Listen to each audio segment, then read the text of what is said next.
I'm Helena Phoenix, and you're listening to the Helena Phoenix Show here on Wolf Spirit Radio.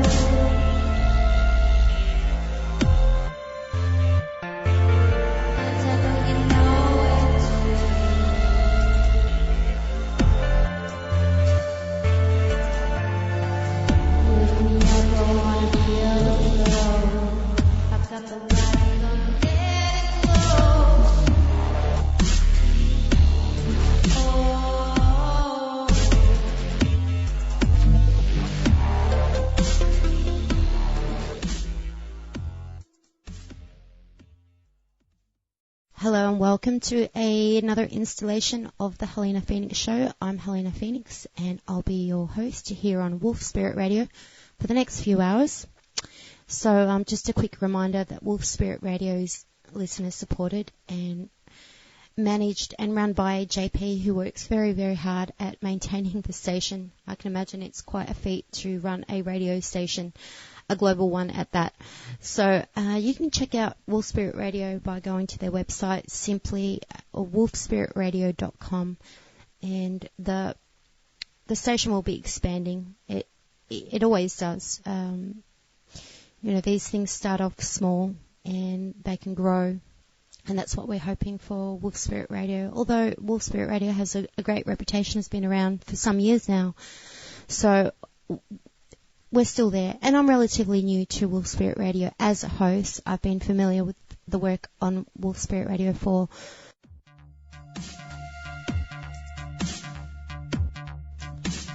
I'm Helena Phoenix, and you're listening to the Helena Phoenix Show here on Wolf Spirit Radio.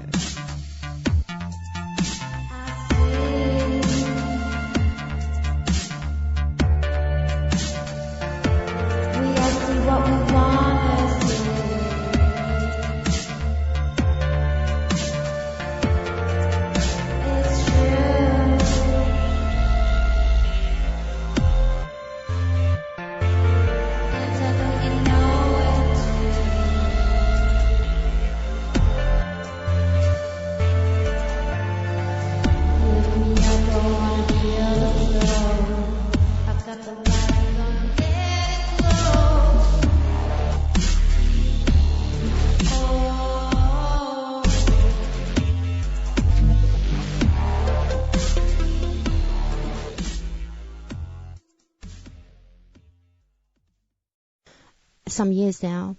So, but as far as hosting goes, I'm new and this is my second show.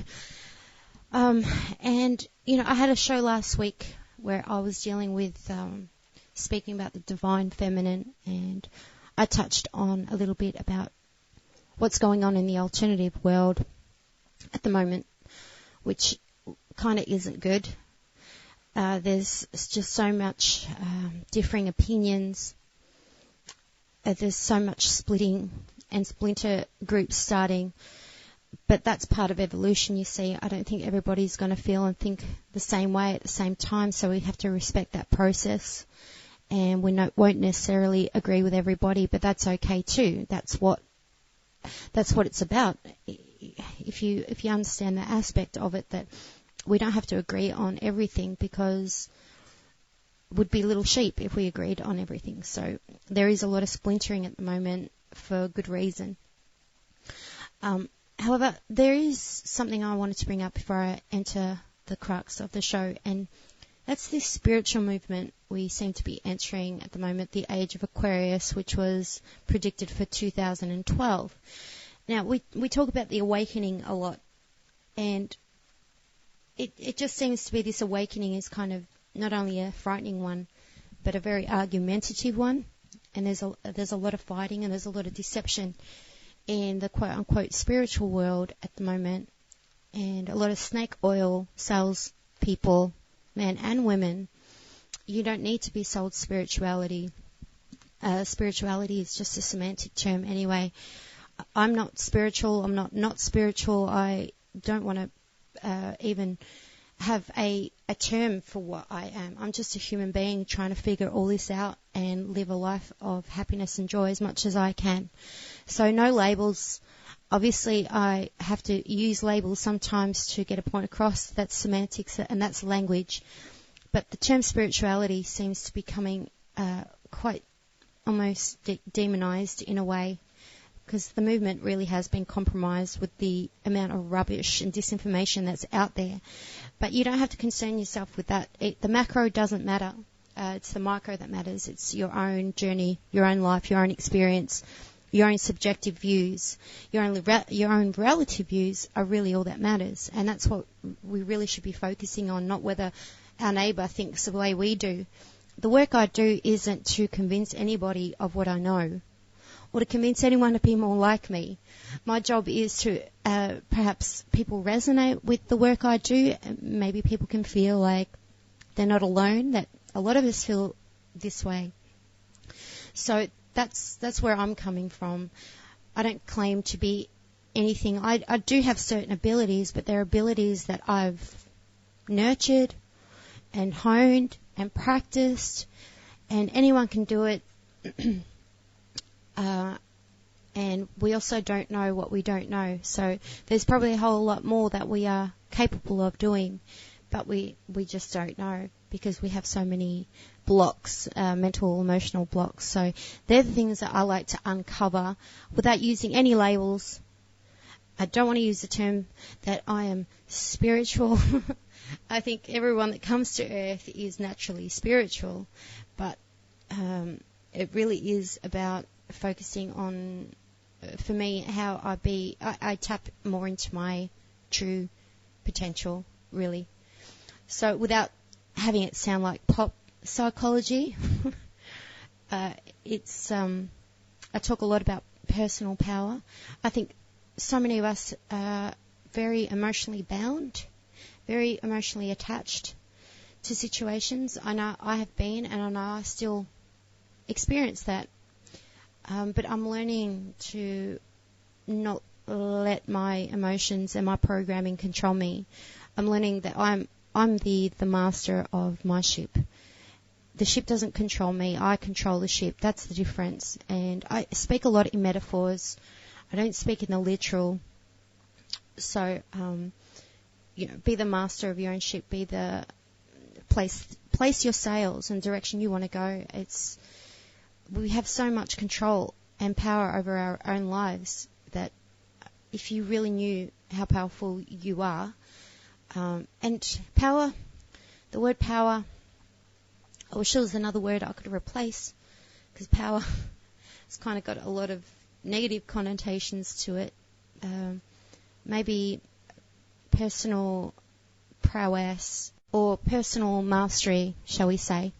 So that kind of brings me to my show today. Today is the 1st of October 2014, and my birthday is in 2 days, October the 3rd. So I'm looking forward to that. I'm going to be seeing my mother-in-law and my mum, and we're all going to be hanging out with their grandchild, which is my daughter, 5-month-old daughter. And we'll see what my hubby will be doing as well, because he goes back to work on my birthday. So without any further ado, I want to introduce the title of my show today. And it is, I'll be discussing living higher vibrationally. So increasing your vibrational frequency, I suppose, your just living it a better way. Now, they say that when we're born, we're not given a manual as to how we're supposed to live. In a way, that's not really true. Our programming, our really faulty programming, and the people in charge of our programming create that manual, that consensus reality manual for most of us. But a lot of us, we get to our teens and we rebel. We rebel against everything we got taught. We start asking a lot of questions. I know I did. And I see a lot of teens go through that. And it even can become media controlled as well. I've got to say, speaking about media control, we've got something like YouTube, which YouTube was designed for the people's voice. Now, YouTube's becoming very controlled by the powers that are, and the powers that won't be for very long, let's hope. But everything's so controlled, but there's ways around it. So if you know what's going on, you'll know that how much control the top of the pyramid have over everything. But there's cracks in the walls. There's ways around it. We're not just stuck. That's the stuff I focus on. It's also an illusion to actually think that there are no ways around it. To break the rules, you need to know the rules. And that's part of your education, is to know what's going on. Because once you know what's going on, you can break the rules.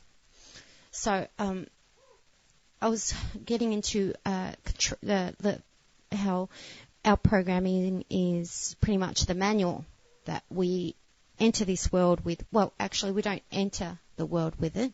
We enter the world with a completely clean slate. For instance, I use this example today. If my daughter was born as she is right now, I'm going to use this example so you get my point, on, say, Mars, for instance. And Mars, we'll say, is full of Martians. And you've got this little baby amongst all these unusual-looking Martians. As she gets older, she's not going to see these Martians as unusual. It's going to be what she knows. And she'll probably speak the language they speak, even though she's a human child. So our brains are extremely malleable and very easily programmed as well. So you've got to think, all right, okay, if I've been so externally programmed, is it possible for me to do some internal programming? And absolutely, you could do internal programming. That's what I've been working on myself for a long time. I've had a lot of trauma in my life, like I'm sure a lot of us have. Some people to different degrees of trauma. Trauma is a relative, subjective experience. What I've experienced, I'm sure people have experienced a lot worse than me, and also what I've experienced, people have experienced a lot less than me. So everything really is subjective and relative, and it's something really important to understand. I think really getting relativity and subjectivity will really allow you to increase empathy and compassion. Once you start understanding that you're just viewing the world through your own narrative and your own lens, you really do start understanding a lot more about the true nature of reality, which is essentially your reality. It's all very interesting how it works. It's all kind of really simple once you get through the fog. It's like, oh, well, that is kind of simple. I'm viewing the world literally through my own eyes. And that definitely can assist in increasing compassion and empathy. So living higher vibrationally, that's something I want to discuss today. Now, you'll probably hear a little baby in the background. She likes to join me on my show. She watches me in her little chair, so she sees what Mama does. And so we shall get into this now. These are things that I consider to be really important things to do in our life to live fuller. Now, these things don't happen overnight, but if you've got a desire to change, because where you are in your life right now, emotionally, spiritually, and physically aren't where you want to be, it's not necessarily your destiny. And this is another bit of a paradox. There are paradoxes everywhere, by the way, but you're not cursed and you're not destined to live a basic crappy life. You're destined for whatever you believe to be what you want. So your belief system's either hindering you or assisting you. So I suggest you start developing some belief systems that are of assistance and not a hindrance to your life. So I'll get into some now. Now I'm going to talk about diet first of all, foods that we put in our body. Now we all know the dangers of Monsanto GMO foods, you hear a lot of people complaining about what's going on at the moment. Rather than complain, this is what I mean, find the cracks. Rather than complain and focus on everything that's wrong, find ways around it. Okay, so what are the ways around getting around Monsanto and GMO foods that you buy at your supermarket? There's ways around it. Or complaining that your vegetables that you're buying aren't organic, etc. You can grow your own. You can find farmers markets that sell organic. There is for every wall that you run into, there's a window. And I'm talking about every single one. Whether that is, I'm talking about every scenario you can possibly think of.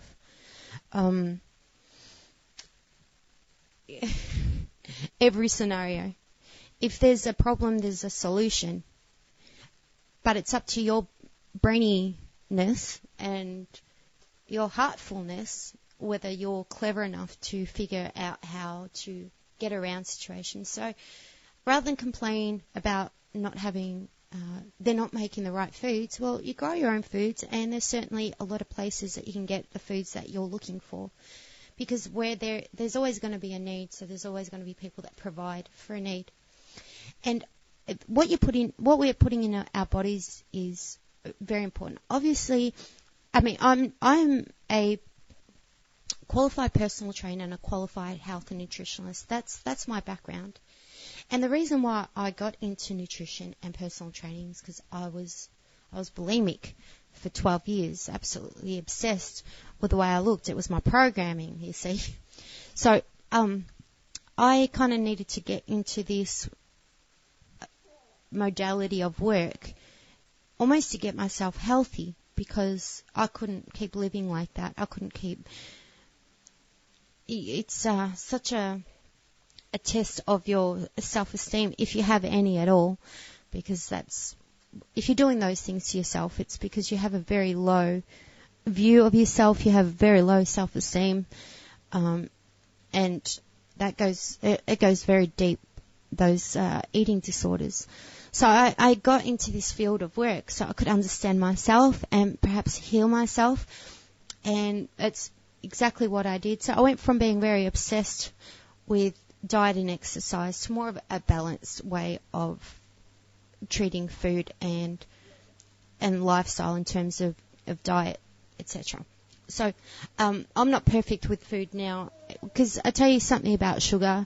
Sugar is your enemy. Sugar works on the brain like cocaine does. It's exceptionally like heroin. It's very addictive. So if you have a bit of sugar, you're telling your body biologically, it tells your body biologically that you want more sugar. So what I try to do is reduce the sugar I have in my daily diet. Some days I have sugary days, but I don't kick myself about it, because I have information about what the right thing to do, about what to put in my body. I'm okay with that. I'm okay to have those off days. Some people live those days every day. It's sugar and rubbish food every single day.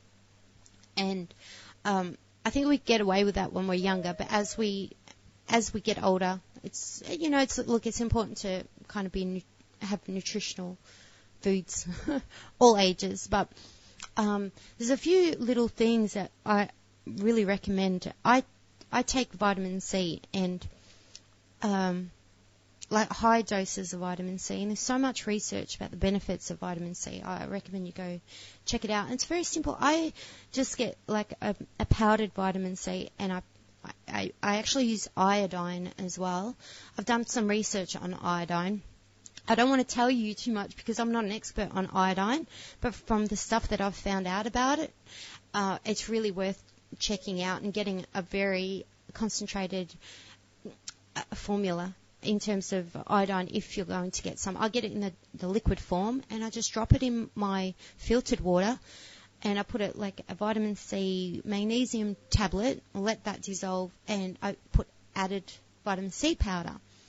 So there was a time for about 6 months, I've got to say, I did an experiment, and I wanted to every day take multivitamins, vitamin D, iodine, and what I did is, religiously, I took them every day. What I'm doing now, I don't do every day, but I did this 6-month experiment. So you got witness testimony right here about what my experience was when I did this 6 months, every day consecutively, probably without fail. If I missed a day, it would have been rare.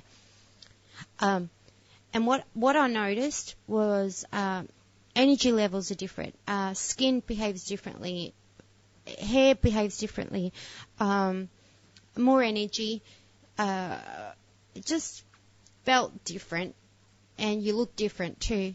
And these changes are very subtle.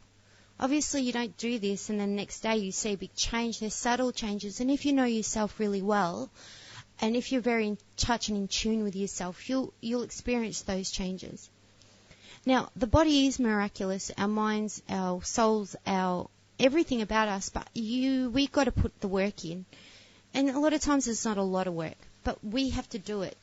I think we're so used to things being handed to us. Everything's such an external experience. We've really forgotten about our personal own biological technology, which you'll have some conservative, very conservative religious people, Christians, tell you that tapping into that side of yourself is actually demonic. And that frightens me, because that says to me, you develop skills within yourself, and it's actually not you, it's assistance you're getting from demons. This is how quick they are to just pass that off. So what are we supposed to do? Just sit and pray all day? That's what we're brought to earth for? It doesn't make any sense to me at all. Of course I want to improve myself. I spent years kind of marching to the beat of my programming. So I want to improve now. I've made a conscious decision to say, well, no more of that. Again, you don't know what you don't know. A lot of us don't even know that we're programmed. But all you have to do is look at your life. Is it working for you? Is it kind of falling to bits everywhere? If it is, it's falling to pieces, it's probably not your true self behaving there. You're operating off some really faulty programs.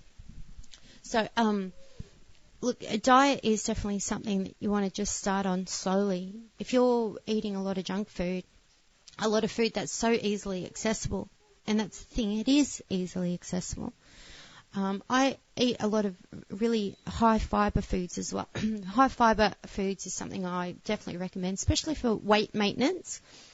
High fiber, a lot of protein, and reduce your sugar. I've done the no sugar diets before, and they do work. They work short term, especially for weight loss. But just controlling your sugar intake, where it's not zero carbohydrate or a low dosage, say 20 grams a day carbohydrate, that is pretty low, and you can't really maintain that for long term. Some people do. I know I did when I was training flat out. I do that months on end. I can't really do that now. So my thing is I just reduce sugar. It's a really good tip. Just reduce sugar as much as you can. So yeah, I have a lot of high fiber foods, really grainy breads. If I'm going to eat bread, I really try to stay away from white bread. If I eat a white bread sandwich, I'm eating it. I'm like, what am I doing? I'm looking at it. I'm eating it. What the hell am I doing? And if I get to the point where I'll just give the rest to my dog, Mimsy. So she's always good for that. She loves all the food that we offer her. So diet's just a really good place to start. Some people would argue a different kind of diet, a vegan diet, and will protest a vegan diet till they are blue in the face. And I'm not a vegan. I'm not even a vegetarian. So I really admire people that don't eat meat for ethical reasons. I'm just not one of those people. I could sit here and lie that I am, but I am absolutely not. Although I'm not a huge meat eater. I know, thank you. I'm not a huge meat eater, but I do like meat. I think also because when I was doing a high protein diet, you have to eat meat because it's kind of all you can eat, and cheese. But no excuses there. I do get the whole vegan, vegetarian thing. So diet's a really good place to start. All right. So I was going to talk about exercise. As we all know, there's different levels of exercise. I've gone through the level of extreme training before. Again, I use the word extreme because that's exactly what it was. It was too much. And then you got the other side where you don't do any exercise at all, which there's, again, different levels of exercise where you just go for a stroll and just keep your body moving, use the stairs, things like that. And then there's other kinds of training and exercise where you work your body up to a heavy heartbeat, sweat, and usually you get a metamorphosis change in your body. You'll see muscles develop, you'll probably lose weight, you become leaner, you'll start gaining firmer skin and all that. So there's that kind of exercise. Now I've got to admit, I gave birth 5 months ago, and I've lost, 16 kilos from when my baby girl was born. So 16 kilos is pretty good, because I hear women that stay overweight after they have the child and they blame the childbirth and being pregnant and all that. There's ways that you can lose weight if that's what you really want. But I tell you, it's difficult. It's difficult to not be addicted to sugar. So you kind of have to trick your brain to not want sugar, and that's usually giving you probably after the second day of not eating sugar, your body gets into ketosis, like a state of ketosis. You can look that up as well, because if I start spinning down the ketosis spiral, it's a whole other thing. So I'm on and off at the moment. So exercise, I'm definitely not training like I used to. It's always something in the back of my mind, every day, always. And I know when I snap, I'm going to snap and go, right, that's it. Training starts as of today, continuously. So exercise is usually pretty important. Take the stairs, even if you're not going to train, exercise, treadmill kind of training. Just move around as much as you can. We've got our so much of our iPads and our computers, and it's just so tempting and the TV, it's just so tempting to just sit around all day and utilize this technology all day, every day. And sometimes it happens to me, I'll be working on the computer on my iPad the whole day, and we just got to get moving a little bit more. So ultimately what I'm kind of getting to here is just, and where I'm going, is self-care. And I'm not talking about selfishness. I'm talking about taking care of yourself. I'll go to a shopping centre, or I'll go out where there's a bunch of people. And I challenge you to just go out and just look around, non-judgmentally if possible. But you just see people's body shapes, their skin, their demeanour, their body language. They look broken. They look broken on a lot of levels. Even just look at their eyes, and sometimes there's just not much there, and there's not a lot of self-care there.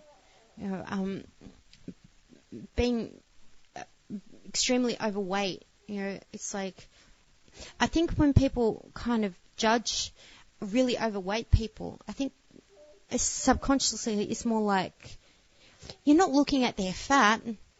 You kind of, the back of your mind, for me, it's like you're not looking after yourself. That's what I see. I see that before I see a big fat person. It's the first thing I think. This person's not looking after themselves. And you just, and I just see a lot of really overweight kids as well, children. A lot of overweight children. You look at their parents and they're overweight. So developing some really bad habits in terms of food as well, anyway. So, honestly, when I see someone that looks really unhealthy, overweight, first thing is that they're not looking after themselves. That's bottom line. All right, so they're the kind of the physical aspects which still tie into the emotional aspects. And I'm sure someone who's a huge overeater and hugely overweight have got some serious programming they need to deal with, and undoing and relearning some new habits. Okay, so letting go. I want to talk about letting go and what I mean by letting go. Okay, when we think of past events, and when we think of those past events, how much, if we're hurt, how much emotion is tied into just that memory alone. So you can just think about it, and your heart gets sore, your heart hurts. Can you imagine a day when you get to that point?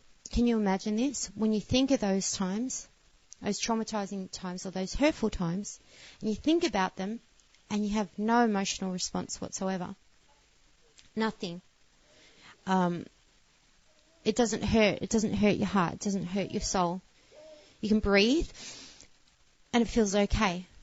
That's a point we want to get to. You see, because once you get to that point, you start a new timeline. If you stay in your old, say, victim programming, where that you're in a habit of thinking of the past and it hurts so much, what happens? You're not allowing, I was going to say new experiences. You are allowing new experiences, but you're going to, what you're opening the doors for is more of the same. I think if people had an incentive to relinquish the past, to let it go, I mean literally let it go, it has incentives. You feel differently. You don't walk around with these bricks on your shoulders and this heaviness in your heart anymore. And that's if you can do that, if you can get to that point, that's quite a skill. I've gotten to that point. Again, my past was very painful, but I've gotten to a point, and actually I got to this place in my life where I think about the past and it would make me cry just by thinking about it. That's how much pain I was in. That's how much healing I needed. I'm at the point now that I can think about the past now, and there's nothing. There's a sadness, but it's not even really a sadness anymore. I just get and understand so much that it's almost like I just shrug it off a little bit now, because I realise the incentive of letting it go. And the incentive of letting it go is your heart opens up again. You say, well, you're kind of living it in the past like that. Again, not literally. You're not literally in the past. It's just emotionally you're in the past, sometimes even physically. You are, shall we say, kind of closed. That's why the word healing gets thrown around so much, because it really is a matter of healing. And you see, if we can teach our children things that weren't taught to us, now we can't be too hard on our parents either. We're getting a flow of information now that is unconstitutional as far as human beings go. We're getting a flow of information and knowledge, and if you're aware and awake and wise, you're using that knowledge now. You use that knowledge in your daily life with your family and your children. But back then, our parents didn't know. My parents were fundamentally very, very Catholic. That's all they knew. They didn't ask questions. They didn't question anything.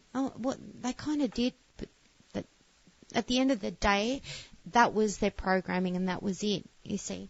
So when you're brought up with parents that were just, their minds they weren't dumb. It was just different. It was just different times. So it's a lot easier to forgive our parents too when we realise that, they might not have done the greatest job, but I kind of get why.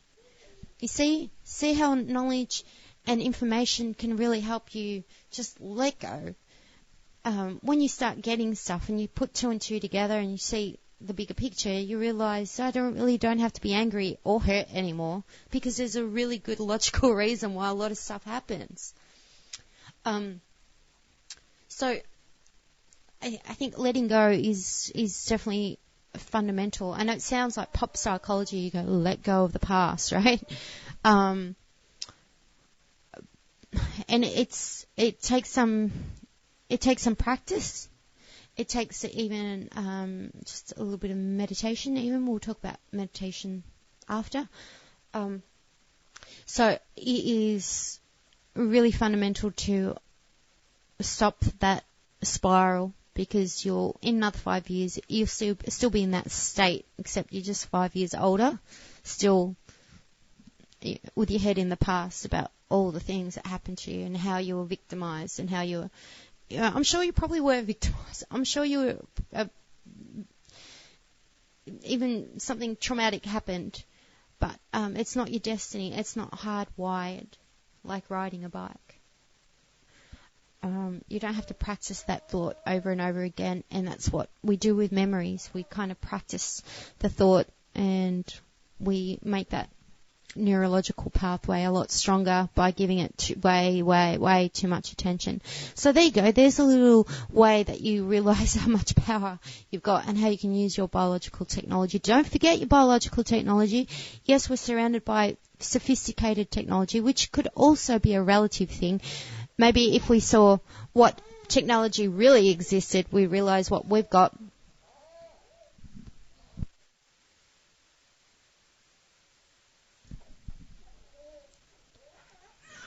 That some of the technology that we have, in fact, as human beings, that's really not being too much focused on. And if you do focus on it, you're esoteric and the devil's helping you. Rubbish.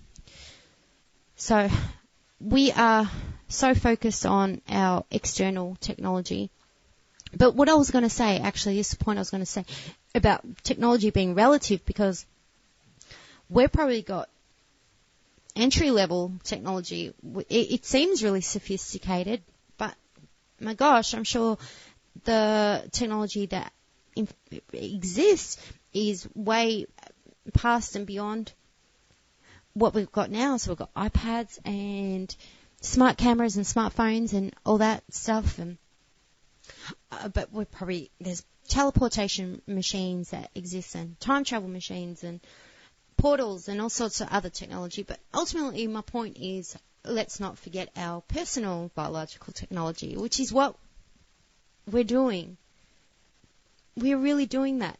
And you know, it really bugs me, I've got to say.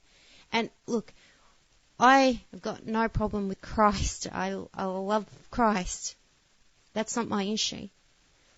I've just been doing a lot of research lately on where a lot of conservative Christians are coming from. And it astonishes me that they use the tool of technology.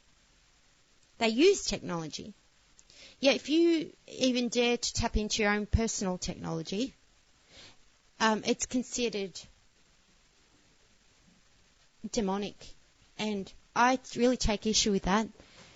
If you're on the computer and you're using technology made by the man, or God knows where this technology came from, and you're claiming that any kind of sort of higher vibrational behavioural technology that you've adopted yourself, for instance, being able to manifest things with your thoughts, anything like that, it must be from the other side, from the dark side. But it's okay, they can use technology and computers and television and all that stuff. So it makes me laugh, the amount of, it's kind of past the point of hypocrisy. It's almost like I'll give you an example. It's like this. I was speaking to a woman one time who was literally in my face eating salami. She was eating salami while she was telling me she's a vegetarian. This is the point we've gotten to. That I hope you see my point. But she was eating salami while she was trying to convince me, she's a vegetarian.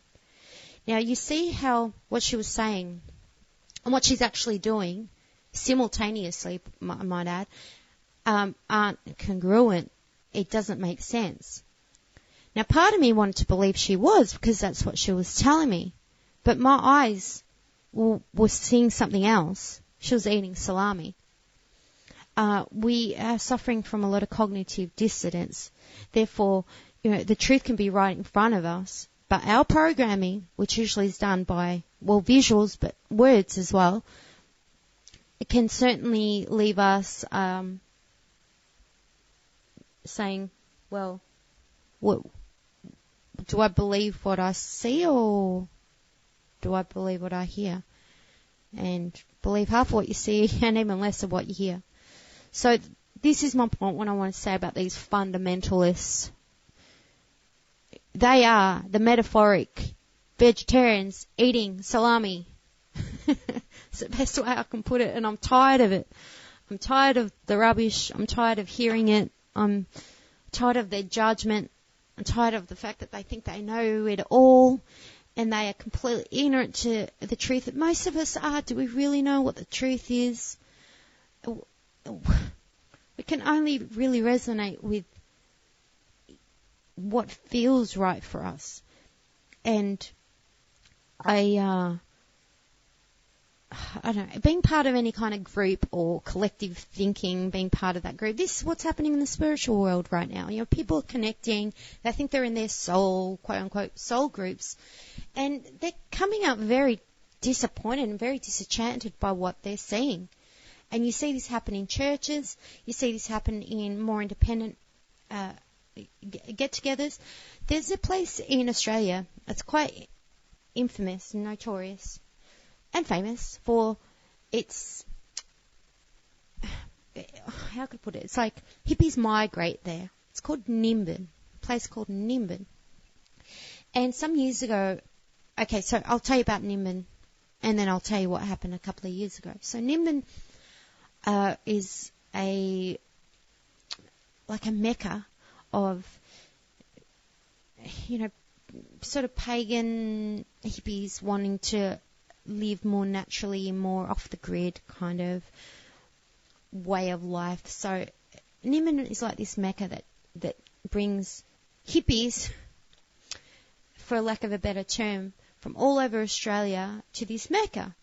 And they all kind of live in a big community, and they share and they sit around and sing Kumbaya, all that kind of stuff. Where in theory it sounds like a really good idea. It'd be lovely, people got along, lived off the land and all that.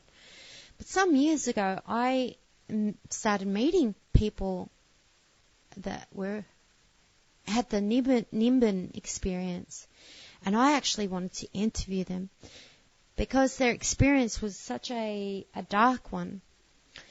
And it turns out that a lot of people in this spiritual world thingy about, kind of having this one mind community and all helping each other, these kind of groups can be very corrupt.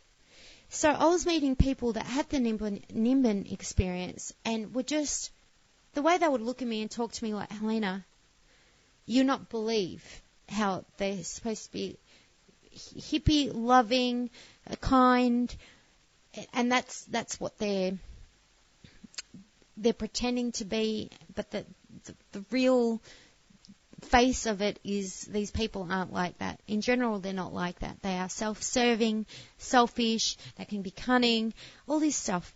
So, I was really sad when I heard that because I grew up hearing about Nimbin and I thought it was like this utopia people go to and meet with others, like-minded human beings and all that stuff. And, you start hearing all the negative stories, and I know there's a lot more than the few people I spoke to. So I'm thinking, okay, churches are a problem. Esoteric gatherings could be a problem. It's all, as long as you've got humans together, there are problems. So I figured I'm just going to pretty much go solo with what I do. I've got friends and I have guests on my show, and I do work with other people, and I love working as a team. But I realize my temple is me. Your temple is you. Once we start needing these codependencies on groups, which is great, we are social beings, But just see it just as that. There's no need for a codependency on a church or on spiritual groups, because that's all it's becoming, another codependency, from one codependency to another. And I learnt that the hard way. I learnt that. And now I work solo, but my heart is very much open. So I'm still open to stuff, but without getting involved in large groups. That's where I realise that it doesn't quite work, and certainly doesn't work for me, and it doesn't work for a lot of people, because where you get people together, a bunch of people together, there are too many problems, and I'm just past it. I've got bigger work to do than kind of get looped into emotional dramas, which is really what happens. And look, everyone's on their own march, their own beat, and this is my beat. And if you resonate with my beat, you know what I'm talking about, then it's cool. It's like, you be unique, you be you, wherever you are at the side of the world, and I'll do the same. If we happen to cross paths, I'll probably high five you. I might even give you a hug. But I don't need groups. I don't need people to help me to identify who I am. That's again what churches do, and these spiritual groups is that's my personal opinion. You don't have to agree. You might be part of a church that you're really happy with, and the people are great. And when there is a problem, it's worked out easily, or something. Who knows? If it's working out for you, that's great. So I just wanted to talk about the NIM and spiritual stuff before I go on to the next sort of scenario. So I was talking about letting go, relinquishing the past, get rid of the emotional attachment. I've said this before, and I'm going to keep saying it until it really sinks in. Okay, it's been proven that if we hear of a very sad story or something happens to us, okay, it's it's negative, and we have an emotional response. Naturally, we'll have an emotional response. It should only last, biologically, 10 to 20 minutes. 10 to 20 minutes. Anything past the 20 minutes is actually your own creation. You're entertaining that thought. And I still do it now, and I'll stop and I'll think of that. Imagine being in the middle of an emotional breakdown, and you stop and you think of that, and it's like, actually, I'm doing this. I'm feeding this. No one's got me wired up to something where I'm forced to keep thinking of it. It's my choice, and I'll keep doing it. And I think a lot of us do that. So between 10 and 20 minutes is the only amount of time you should be reacting emotionally, biologically. So after 20 minutes, it's your own fears, your own imagination, your own creation, and we're feeding it. Anything past 20 minutes of thinking a thought, an emotional response, a negative one. I'll go for positive ones as well. It depends on which one you're entertaining. So that's interesting. I'm probably going to mention that so many times, probably each and every show, because it was kind of a little bit of a life changer for me when I found that out. Sometimes you get little nuggets of information. Sometimes I get those little nuggets on Facebook, of all places. Just a little quote. It's not a cliche. I've never heard it before, because you've got quotes that are cliches, and you've got quotes that are like, holy moly, that one just, that one's left field. So, there you go. All right, so, okay, so went to letting go and facing your problems. This is another one that I'm a big face problems person. I've got no problem with facing problems. I see the value of facing problems. The thing is, people around you might not vibe with that. That's where I came into to issues, and that happened to me in my family. I was a big problem facer. It's probably why I'm a problem solver now, because I have no. It's the only thing that makes sense to me is if there's a problem, to have an open line of discussion about it, and I used to try that in my family, and it was very, very unwelcome. It was, I can't tell you the amount of trouble I'd get in if I was to bring something up or try to discuss something or work something out together. So, you think about it. You think about if you're just even in a family unit, and you're dealing with human beings, you're dealing with individuals, and not everyone's going to be on the same page at the same time. But there's this element of mutual respect and boundaries, setting boundaries, all those sorts of things that sometimes you don't see in families. Didn't have it in my family. It wasn't taught in my family, and I used to really have almost a deep, I wouldn't say, a deep wound for my mum not being able to control that element. But then I realised that she didn't know what I know now, so I'm not angry at her anymore. But when there's an issue and one sibling is picking on the other, for instance, you tell that sibling not to do that. You reprimand them for that. Because you understand the consequences of not reprimanding them. So my point is communication and being able to be in an environment that you're free to face things without being reprimanded, and that would be great, because I can guarantee you, if you've got that freedom, you're probably going to end up with less problems in your situations anyway, because you've got that freedom. So. Wow, the rabbit hole gets deep, doesn't it? Another thing, because the theme of healing will come up a lot on my show. Healing is it's such a powerful word. It's heal. Why is healing so important? Well, it is because if something's broken, not just in a material object, but a human being, they're healable. We can heal physical wounds. You can watch them heal, and it's just miraculous. Just see what the body can do physically.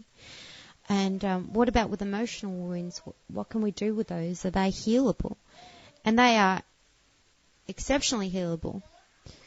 So, so healing emotional wounds, where do you start with that? Usually a lot of times people look at externally for answers. Naturally, I did the same thing. I had internal wounds.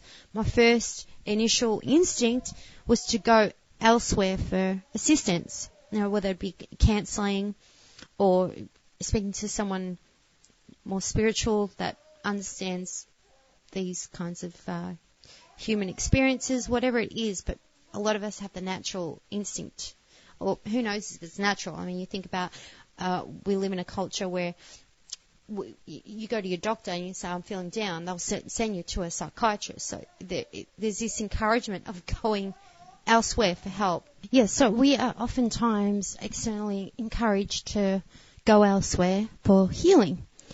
And that's fine.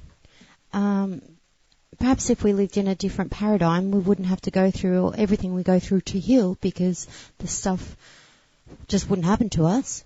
The traumatizing stuff just wouldn't happen to us. But that's another timeline. We'll talk about this one. Plenty of us have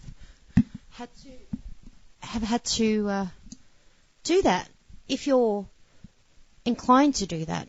In fact, there's a lot of people walking around with we'll say, mental illness that don't even recognise they have one.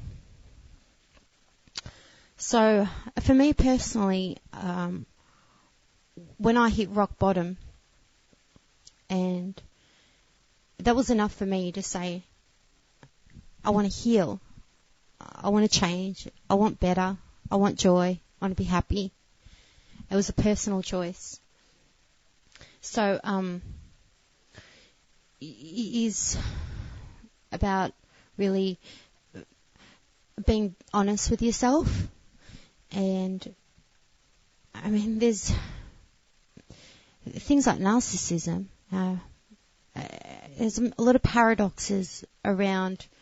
I don't like, you see how reluctant I am, because I don't like the term mental illness. It's just, I'll have to coin another term. I'll come up with another term for that. But narcissism is a paradox. Histrionic personality is another paradox. Borderline personality is another paradox. These are people that actually don't think they've got a problem, and it's everybody else. Now, once you think everybody else is a cause of your problem, like everyone else, you've just relinquished your power. You've just given your power away. And then we complain. And we live in this cycle of complaining. No power, personal power whatsoever. So, vicious circle. So, the healing that I talk about is, and it's good to get assistance, but don't be codependent on emotional assistance, you see. I think being independent with your own, it's like you look after your health independently. You've got to look after you can get some information from elsewhere, but it's something you need to take responsibility for. And I think the same with the emotional stuff. It's yours. You own it. And, I was going to just discuss meditation. And meditation is something that I don't do all the time. Sometimes, I have phases like patches. And sometimes I'll let it go because I don't feel like I need to do it. If I feel like I need to do it, I will do it. I'm fairly in tune with myself that way. So meditation is a really good way of really being more personal with your own issues, where the codependency isn't there on other people, where it's really it's such a personal thing that you're facing, that meditation is really good for that. And meditation is really good to silence yourself and just really not necessarily ask for answers. There's a quote in the Bible, the Bible is ask and you shall receive. And I think meditation is a really good example of that. So meditation is very good for the healing journey and really going internal. This is what the revolution really is all about. It's all this talk about a revolution. And for me, it is about the inner revolution, which doesn't really get spoken about a lot. But I think that's just part of the evolution in general, and this consciousness opening up, this mass consciousness opening up all at one time like it is. It's really erratic, crazy, chaotic times because of that. So I always consider myself a couple of steps ahead. And I'm sure there's people that are a couple of steps ahead of where I'm at. And that's just the way it goes. So, and it's definitely not a linear experience. And, when it comes to healing as well, with the meditation, visualizing healing is a really powerful thing. They kind of call it quantum jumping. So I'll give you a really simplistic idea of how you can do it. Just say you're unhealthy, really overweight, in a place in your life you don't want to be and you're unhappy. If you can master the art and discipline yourself to actually sit there and instead of daydream about silly things, actually visualize talking to yourself like in the future of the person that you want to be and actually having a chat with them in your mind's eye, in your own imagination. Our imaginations are very powerful, and you own your imagination.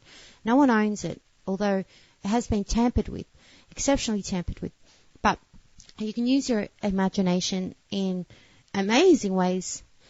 And I actually, as a personal trainer, what I would do with my clients, and it was really unorthodox, but they were really into it. And a lot of times they were upper middle class women. And we all know this kind of spiritual trip is kind of in vogue. And it was a lot easier to introduce these kind of modalities to my clients, my upper middle class female clients, because they were already getting conditioned for it. Because, like I said, spirituality was becoming in vogue. I mean, sometimes some houses I went to, mansions even, and they'd have a big statue of Buddha or in as part of their landscape. So people were kind of waking up to more of an esoteric way of life. So it was a lot easier for me to introduce certain modalities to clients. And one thing I would do at the end of a session, after we had an exercise session and we talked about foods and stuff, is we would do 10 minutes of visualization meditation together. And they would be really open to it. They'd love it. And what I would do is I would induce them into a bit of a hypnotic state. And in that state, I will get them to look at to meet themselves in the future, say 6 months down the line, and talk to their future self as to how their future self looks, talks, moves, body language, everything. And I would remember after 10 minutes of doing this with a client, they would open their eyes and they'd be like, wow, that was really powerful. That was amazing experience. And I didn't know what to say. It's like, I didn't make that up. I read it somewhere. And lo and behold, these women, after 6 weeks of training with me, would see huge gains and huge metamorphosis in their body. A lot of times these were middle-aged women as well that didn't even believe that they could morph their bodies at all. So I had to break that conditioning, break that programming, which they were very open to as well. There's certain terms I won't use because it's just too much information overload. But when you start using terms with people like unlearning bad habits, that's the kind of language they get. That's the kind of language I get as well when I was starting to understand all this.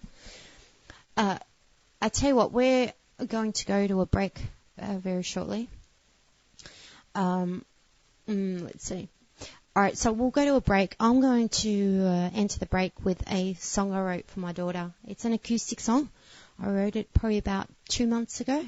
So I wrote the song. It's me on guitar, me that wrote the vocals. Well, actually, no, I didn't write all the vocals. A good friend of mine, her name's Sheila, when I was pregnant, I had some amazing female energy that I needed around me when I was pregnant, and she wrote a little poem as an acronym of my daughter's name, and I used that poem in the song. So I'll play that as the break now, and we'll be back in just a couple of moments. The song is called Aries.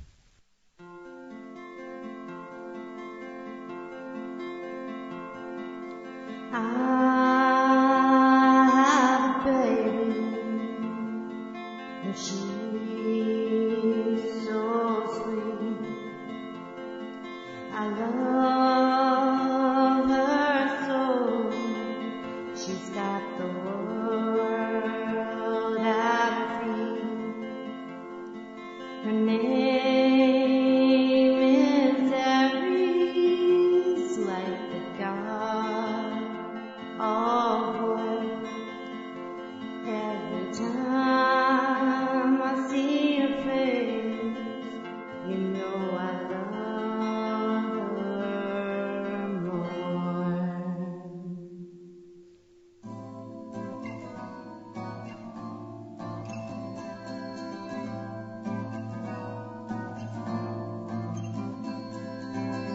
A is for the abundance of you. H is for the happiness that you bring to. R is for your resilience, so pure and strong. I is for your innocence, your inner song.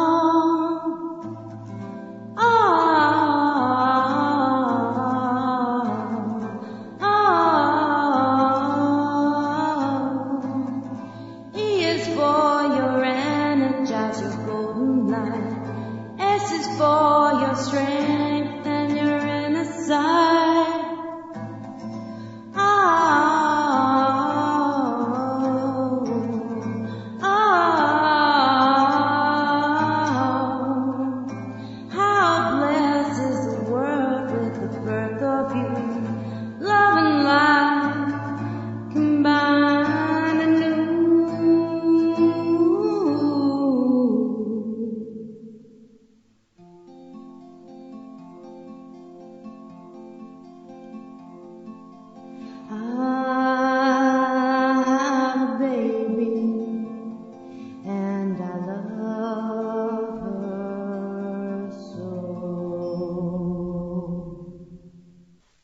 welcome back. You're listening to the Helena Phoenix Show with your host, that's right, Helena Phoenix, here on Wolf Spirit Radio. And a little reminder, Wolf Spirit Radio is listener supported, so you could show support monetarily, show support by tuning in. You can even contact me if you like. If you'd like to be a guest on my show, or you've got a question, or anything that's legit, and you want to contact me, you can contact me on timetoshineradio@gmail.com, and that's all lowercase, time to shine radio, spelled exactly like that.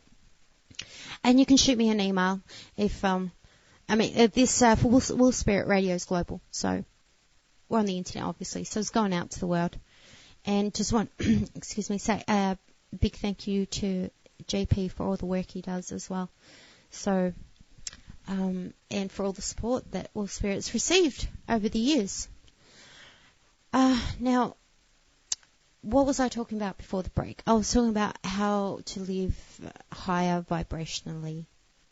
And by the way, that was the song that I mentioned earlier, the one that just got played in the break, is a song that I wrote for my daughter on guitar called Aries.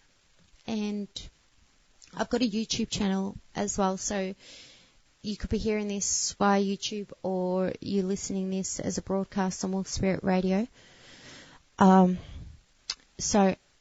the YouTube channel is, I think I changed the name, but if you just put in the Helena Phoenix Show, it'll take you to my YouTube channel. So you can just put that in the search bar.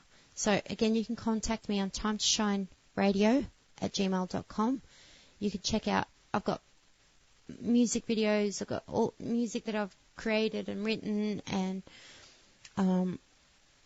all sorts of stuff on my YouTube. So I don't really know about the subscriber thing. Usually I'm not even logged into my YouTube. I know there's a lot about YouTube that I just don't utilize. So, and I've been using YouTube as my own channel since 2010. So you think I'd know by now, but it's not really something I've really focused on. But I'll probably be looking more into it and subscribing more to people's channels and stuff like that. So you can go check that out. So let's continue with the crux of the discussion here, although I'm just talking by myself, which, by the way, it's not easy to do, to talk 2 hours. I'm actually one of those people, I could sit for ages and I don't have to be talking all the time. I love moments of silence. So I do enjoy doing a show alone, and I love having guests as well and opening up discussions about things. This is the thing, we need to be discussing things more. So, and if you're familiar with what I do and the work I've done, I was a host for 2 years, a radio host on an affiliate station, on another radio station, and I, in fact, used to do 3-hour shows a week live. So I used to broadcast live 3 hours, 3 times a week. And now I'm doing 2 hours a week. And I don't even know how I used to do the 3 hours 3 times a week. That was a lot of juice. But it's all part of the experience, and we're here now. So I was talking somewhat about meditation and the work that I would do with my clients. The importance of visualization. I consider these technologies, I consider being able to do things like that as human technologies.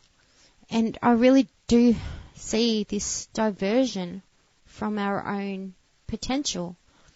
We have such amazing technology around us. I mean, just our phones alone are computers, and we use this stuff and we forget that we're interfacing with it.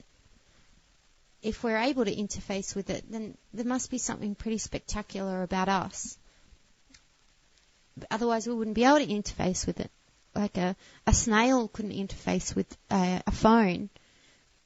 So, because a snail doesn't have the potential, a human being does. Yet we're really denying that part of ourselves. And a reason, and I've mentioned it a few times today, is there seems to be this: do not look further into your own potential, because that's like using magic, and magic is wrong. This is where semantics and labeling are really hindering us and our growth. We've got to just forget it all, but really pay attention to your own technology. What is it? How does it work? Why would you even bother trying? Well, one, you'd bother trying because it'd be a shame to go through life and not even live in a way where you're not even realizing any of your own potential. None of it's encouraged. And when it is, it's esoteric and it's dangerous to try to tap into. This is pretty crazy, the way they've demonized, our own personal magic. When you think of magic, you think of black magic, the Hollywood version of magic, which exists. Don't get me wrong, those belief systems, those kinds of religions still exist.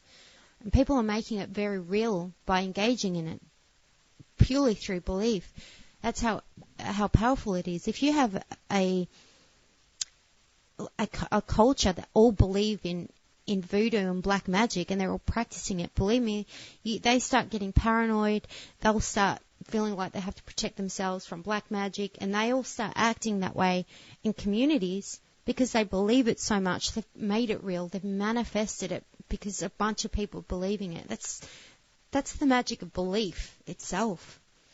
So another paradox is it's real and it's not real at the same time. And there is a lot of focus on that stuff that's going on in the world, or the dark magic. There's a lot of evidence about what the people at the top of the pyramid are engaging in, the activities, the dark activities they're engaging in and trafficking. The thing is, again, that paradox where it's true and it works if you believe it. And it seems like we're living in a paradigm where they've made it true everywhere, if that makes sense. But it doesn't have to be your truth. It's incredible how the power of belief works and the magic of belief works. So I'm all about tapping into your own magic. There's got to be, again, another word for magic. I would probably consider it as, I've said this before, it's personal biological technology, really. Imagine being able to heal ourselves and heal other people. Imagine being able to manifest things that you need and not at the demise of someone else. Imagine not needing to steal energy to have energy. You can have symbiotic relationships. And these are things that are really frowned upon by fundamentalists, Christians even. It's really sad. I don't know what it is they're trying to achieve if we can't heal each other and heal ourselves. And if we do that, it's tapping into dark energies. And what are we left to do? Well, what we're left to do is just not be codependent on nothing. And just develop yourself, enhance yourself. If you could be bothered, it's just so easy. Everything's made so easy to be very lazy. Everything's designed for laziness. It's difficult in that respect. And you wonder sometimes if it's a deliberate schematic to make us like slugs. We're going to evolve into slugs because we've just become so dependent on external technology. I mean, so dependent on it. And it could be very addictive. I saw something that was really ironic. on Facebook, someone posted a video of this dude. He sounds like he's kind of just talking to the camera, and then it turns into a rhyme, like a rap.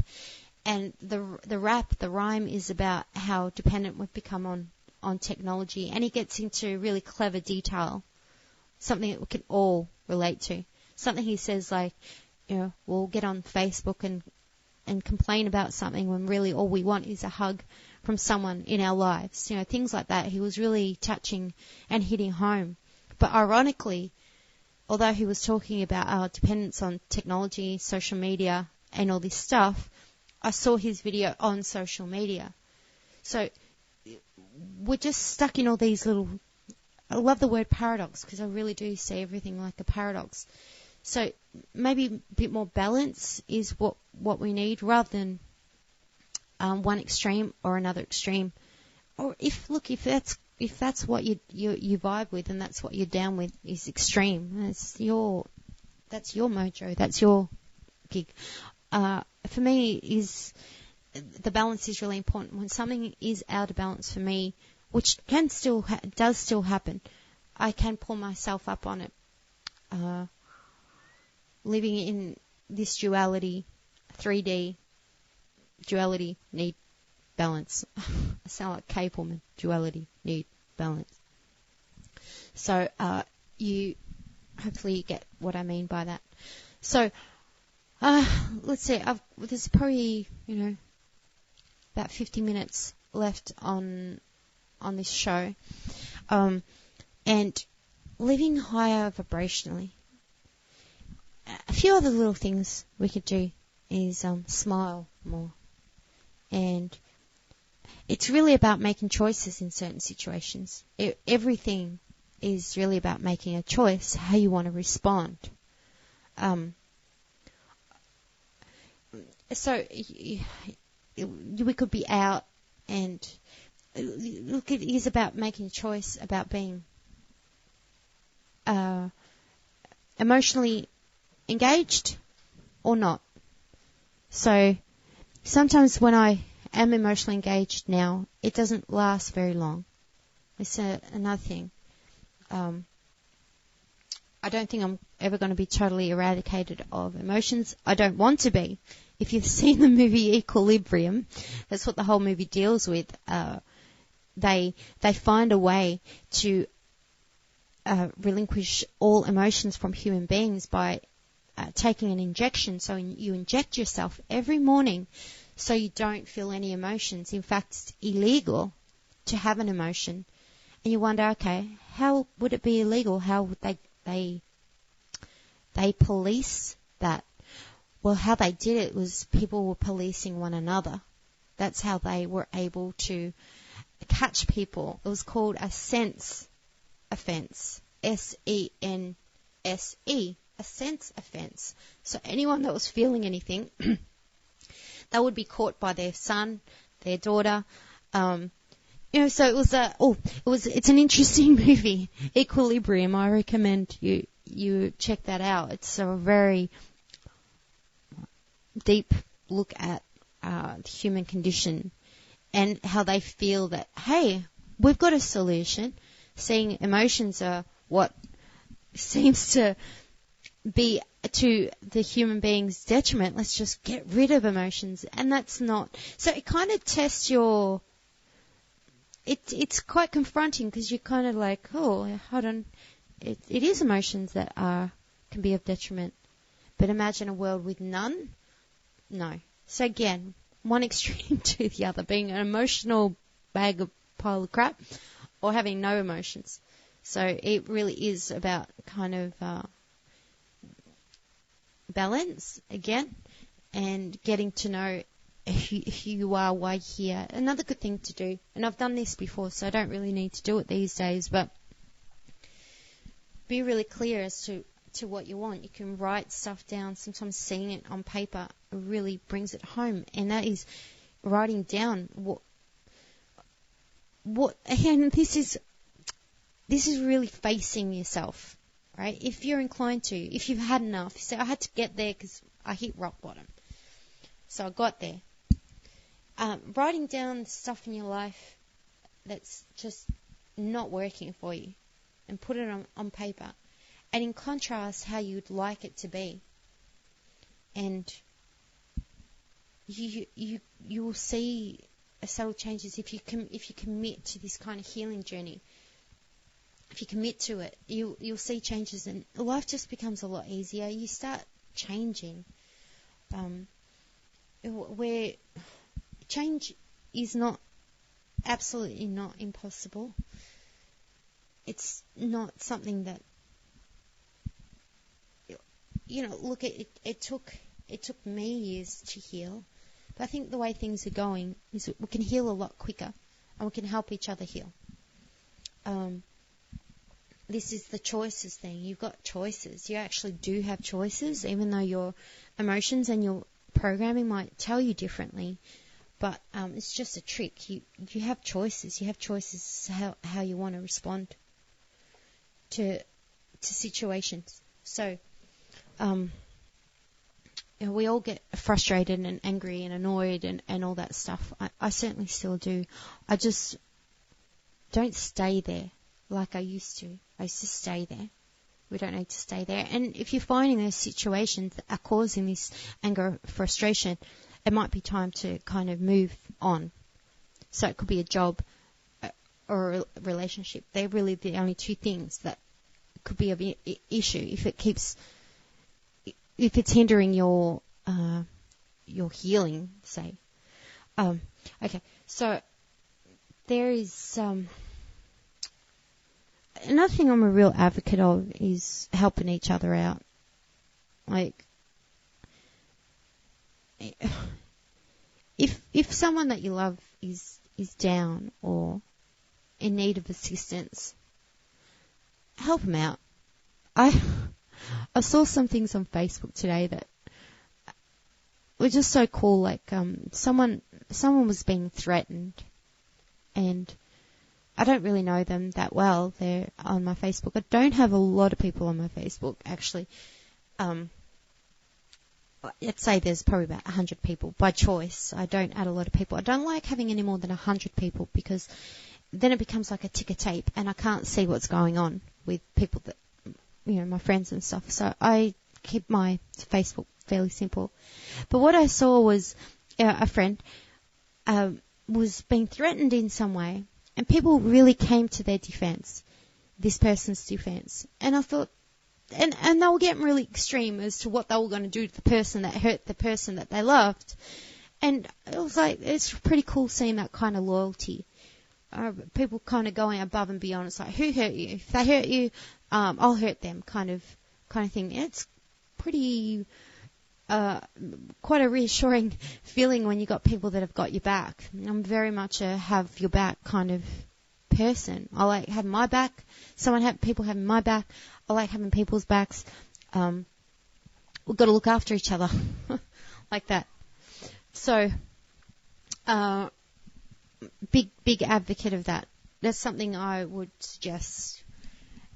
If you do, the only problem is not to have expectations that people will do it for you, because sometimes I've had people's backs that wouldn't have my back.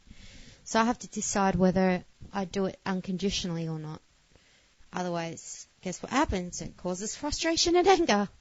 So you got to figure those things out first. Am I doing this with an intention to get something back, or I expect the person to do the same for me?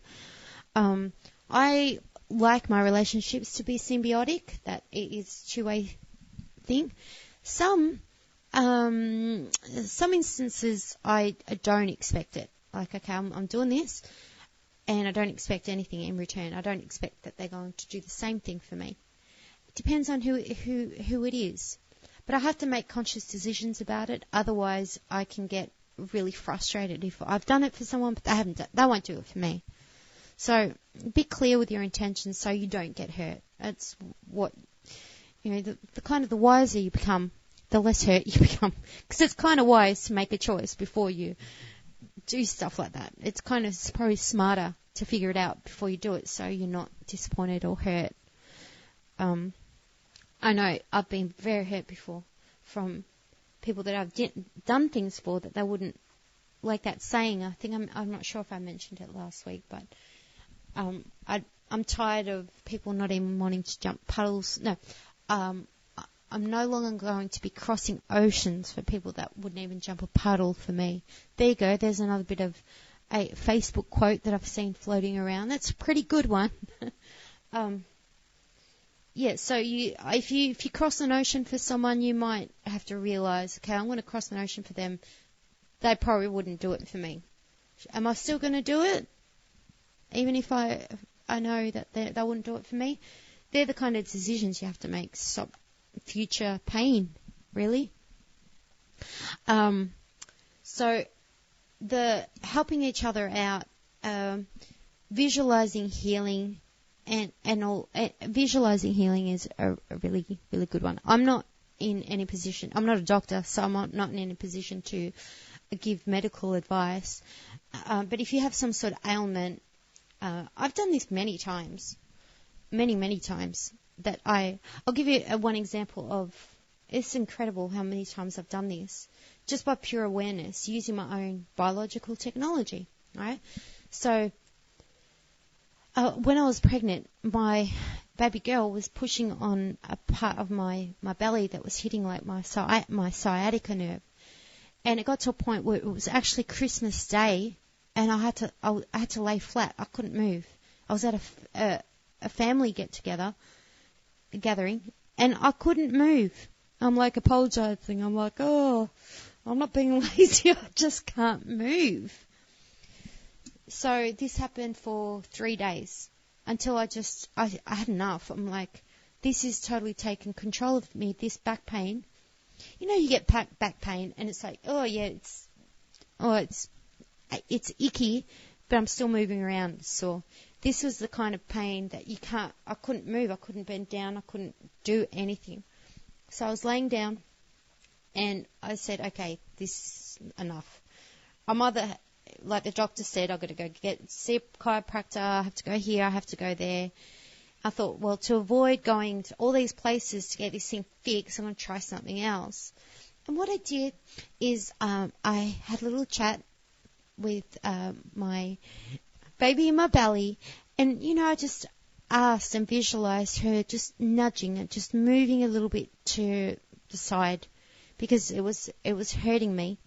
And I swear to you that it was gone the next day. So I was visualizing this. I was visualizing her just moving to the side because it was where she was positioned that was hitting this nerve. So it could have been a coincidence. That's the thing. Can I prove it? No, I cannot prove it. I've done it many, many times where I've caused some sort of healing on myself by imagining it. Again, you think about how dependent you are on external technology. Have you forgotten you got your own? And if I'm here to remind you that you've got your own personal technology, well, that's what I'll do. That's what I'll keep doing. So many examples of that kind of self-healing. And even when it seems like it's so out there, but it's not. It's like the whole mind-body connection. They had to come out with studies that the mind and body are connected. No shit. Really? The mind and the body are connected. It's proven now. I could have told you that when I was 1. Of course the mind and the body are connected. And it's very shameful that we've forgotten about that ability that we have. We're all naturally born with. And when it comes to healing of others, usually I like, unless it's a child where I can't get their permission, if people want me, because I would do Reiki if someone asked me to do Reiki. I do Reiki. And I sometimes offer Reiki. But I wouldn't, I don't really think if someone's going through a tough time, I'll remotely wish them the best. But remote healing is definitely something that I'd need permission for, to just even give that energy to. I don't like to do things without people's permission. I don't think that's right. I think there's certain natural laws with our own technology. There'd be natural laws. You know,